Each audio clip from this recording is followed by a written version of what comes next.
ఇప్పుడు ఇంకొక కామెంట్ ఎవరు అడిగారు, సార్ I-140 పరిస్థితి ఏంటి, మరి ప్రెసెంట్ ఎలా ఉంది, దాని ప్రకారం H1 ఎక్స్టెన్షన్లు కంటిన్యూగా వస్తాయా అని చెప్పేసి నిన్న ఒక కామెంట్ పెట్టారు.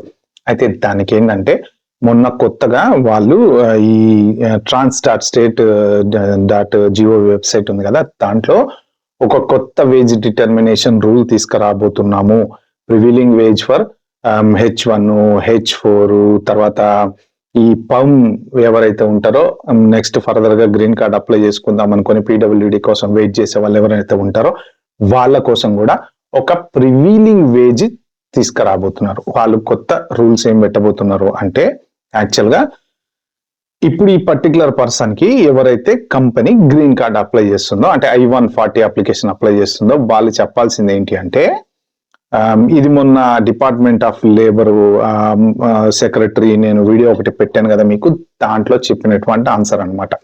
ఒకవేళ ఎవరైనా సరే పర్మనెంట్ గా ఈ కంపెనీ ఇతనికి గ్రీన్ కార్డ్ అప్లికేషన్ కావాలి అని చెప్పి ఫామ్ అప్లికేషన్ పెట్టినప్పుడు, వాళ్ళు ఇతను లేకపోతే నీ కంపెనీ నడవదా, ఇతని ప్లేస్ లో అమెరికా వాడిని ఎందుకు నువ్వు సెలెక్ట్ చేసుకోలేకపోతున్నావు అనేది ప్రూవ్ చేయాలన్నమాట. సో అంటే ఏంటంటే, మీ I-140 అప్రూవ్ కావాలి అంటే మీరు unless until very highly talented అయ్యుండి మీరు అప్లై చేసేటువంటి కంపెనీ ఏదైతే ఉందో ఆ కంపెనీ కనుక పర్ఫెక్ట్ గా ఉంటే మోస్ట్ ప్రాబ్లీ మీకు I-140 అప్రూవల్స్ వచ్చే ఛాన్స్ ఉంది. దాని బేస్డ్ మీరు H1 ఎక్స్టెన్షన్ చేసుకుంటా వెళ్ళొచ్చు. కానీ ఇదివరకు లాగా ఏ కన్సల్టెన్సీ పడితే ఆ కన్సల్టెన్సీ I-140 అప్లై చేస్తే మోస్ట్ ప్రాబ్లీ రాకపోవచ్చు.